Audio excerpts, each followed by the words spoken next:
Tu je. Ambil. Halo. RM5. RM5 je. Oh.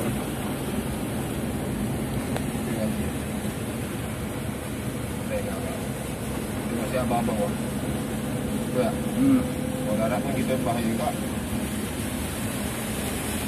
Ini pakai lubang tu.